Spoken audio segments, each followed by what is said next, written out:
I'm going to be talking today about painting white with watercolors.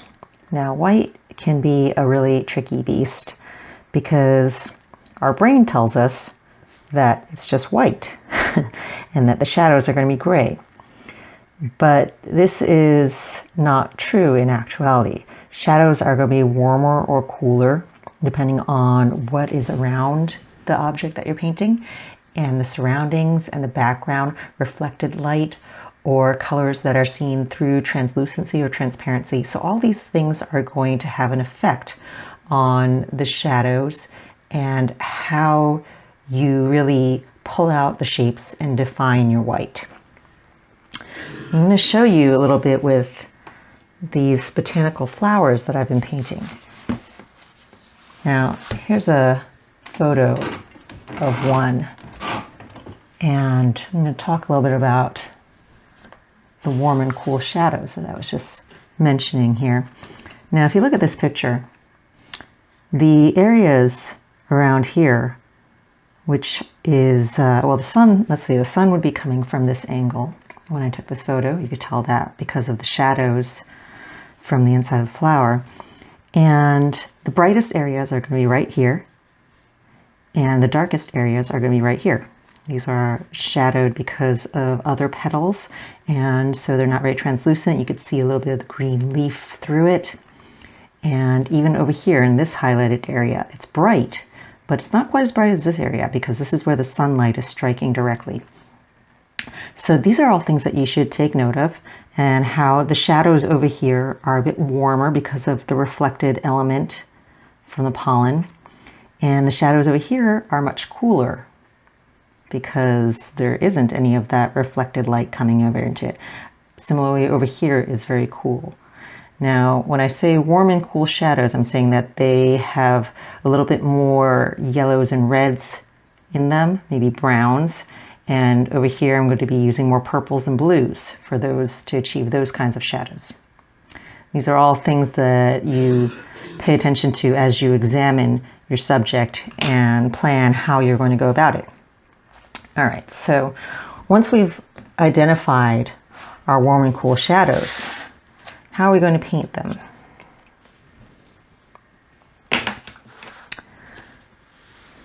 So first of all, start with our palette, and what you're going to do to create any of your shading is use very diluted colors.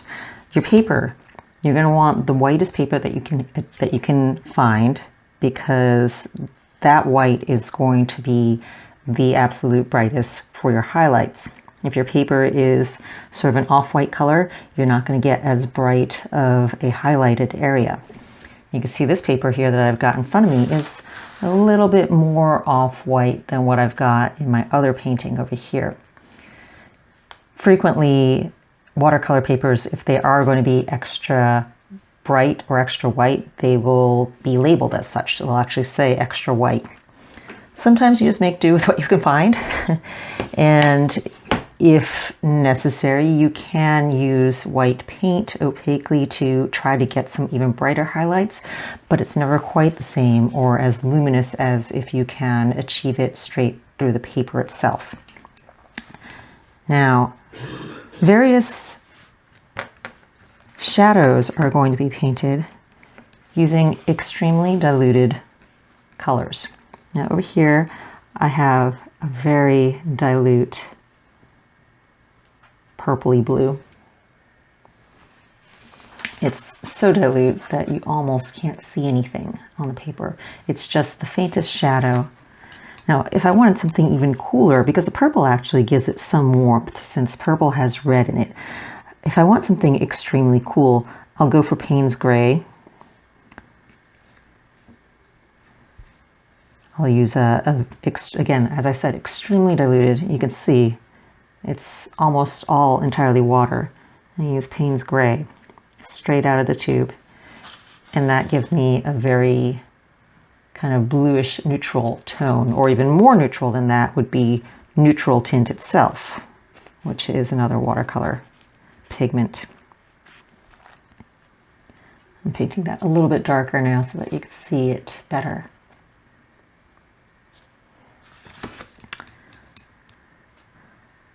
I can also do some cooler greenish tone shadows. I would mix some kinds of blues with green tones. And again, as with the others, I dilute it almost down to nothing. There's very little pigment there. And it's just the ghost of the color itself. And these are the kinds of washes that you have to use when painting white shadows, because if you get too dark too quickly, you will obliterate this sense of whiteness. So it's all an illusion. We're creating white by using a rainbow of colors. For warmer shadows, areas such as this over here, I will mix in, let's see, what did I do for that? I probably used mainly some purple tones and a little bit of browns. One of my favorites is burnt umber. I think I had some gray mixed in there, but let's see, make that a little bit more purple, and then mix in some yellows, so maybe pale gold tones. And there, I get that very faint brown, warm tone. Now, you're looking at this paper here, and you can barely see anything, right? It's very pale, as I said.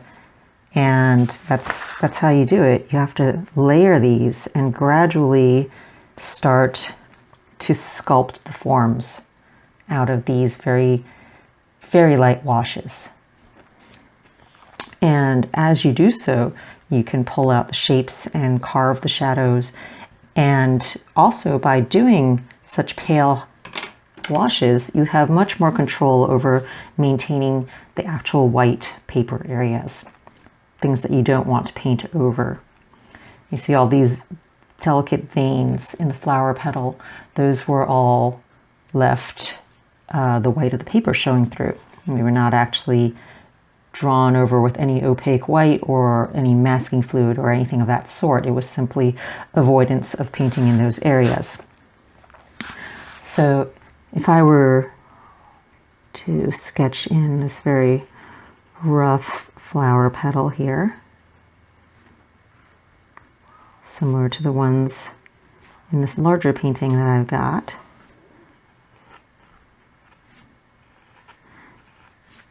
and I'm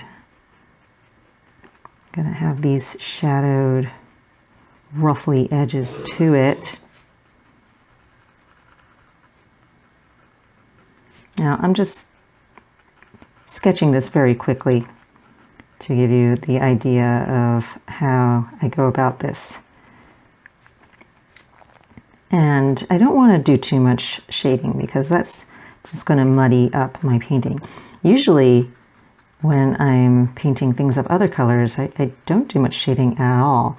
But the thing is, when I'm painting white, it can actually be a little bit helpful because I end up using the blurred graphite from the shading as some of my neutral shadows, my neutral shadow tones. Okay, so I have that. The first thing I do is I'm going to wet my whole painting area. This makes it so that when I lay in my wash, I can get a nice even tone over the areas that I want. And I can get some bleeding of warms and cools as well.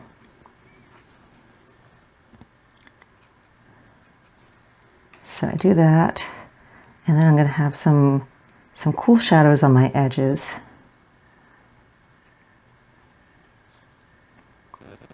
But not completely neutrally toned. I'm actually using the purpley light wash that I created. And then a little bit of some of the warmer stuff towards the middle over here. I'm going to make that even warmer by adding some orange into the mixture. Just a hint of it.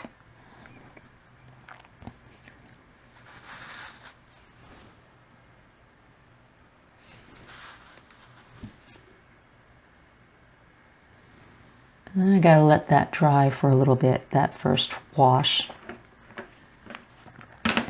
One of my other favorites for creating very pale hints of color would be buff titanium.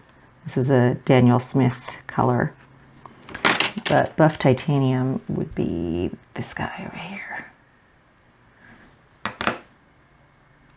And I mix it with a little bit of warmer orange, and that makes for a very nice warm shadow tone for something that's white. Okay.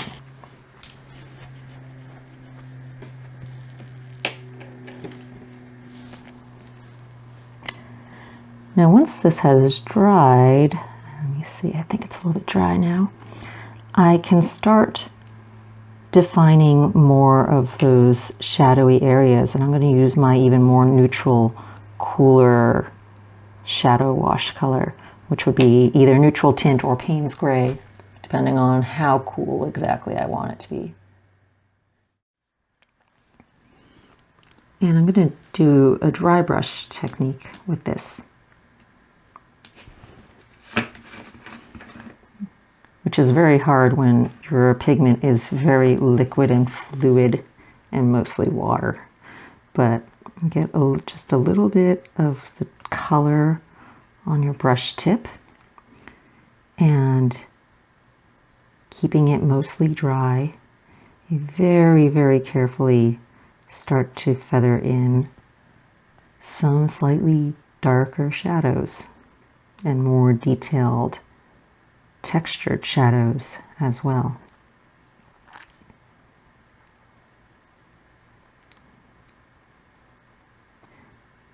This is a size 0 brush that I'm using.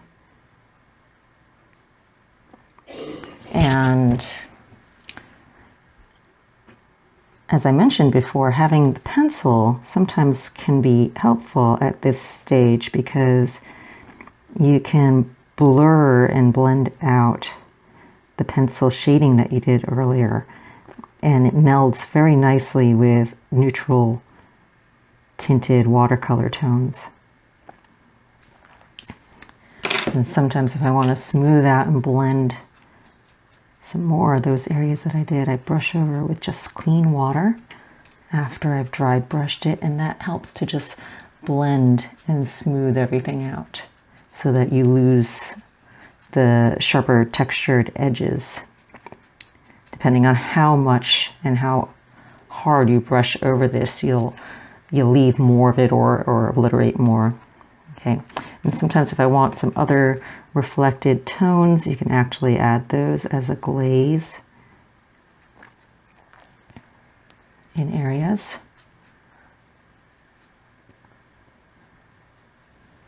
Okay.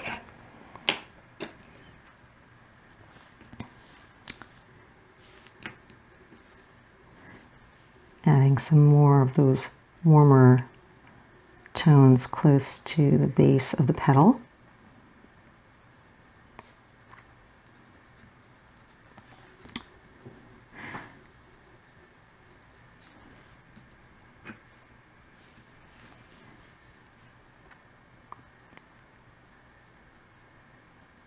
Now, as you build up your colors, it can actually be a little surprising sometimes to see how dark your shadows get for something that is white. As I said, it's a little bit, it deceives your brain. Your brain wants to tell you it's white, so it should be left just plain white, right? But actually, some of the shadows are going to be relatively dark. Not as dark if you had something black that was next to this object, this white thing that you're painting, but it's going to be a lot darker than you expect it to be. Okay, so this is starting to get the shape now of a petal. You can sort of begin to see how that's going to shape itself out. A lot of these textures and things that I did here are just a result of fine dry brushing. where I get in and I just, oh, it's a little bit too wet for me to do right now. Can't do it there. I could do it on this one here to show you. This other petal. But it's just a very fine little bit of dry brushing and avoiding painting into the veins of the petals. And as I do this, I let it sort of feather out as I go further towards the edges. And then I take some water and just really swipe it over those parts, and that further blends and blurs them so that you have a much more sharper focused texture over here and a much more blended one on this side. Now, I mentioned earlier that you want to try to get the whitest paper possible when you're painting white, because that's going to define your brightest highlights. If, as in this case, you have a paper that's not terribly white, you can go through and use some opaqueness to try to pull out brighter tones even. So in this case, I'm using a white gel pen actually. And just trying to get some really white areas. But I'm only doing this in a very limited way, because as I said, all the colors are really what's going to define your white.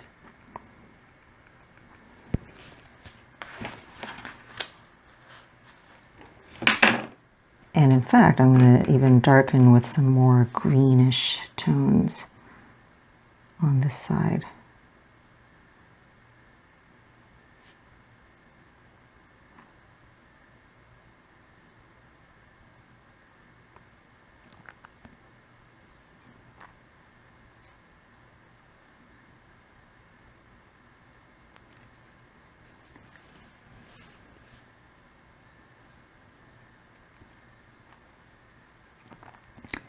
Now all this is going to be greatly affected as well by what you have in the surrounding elements of a piece. In this particular case, in this painting, I don't really have any surrounding elements aside from the leaves, which are not yet painted. I'm going to get to those next, but the leaves over here. And so those are providing a lot of green reflected and light coming through the petals themselves. But if you had a painting that had a full background, then all the various elements of your background would come into play and affect the whiteness and affect the shadows and highlights that you choose to have in the piece.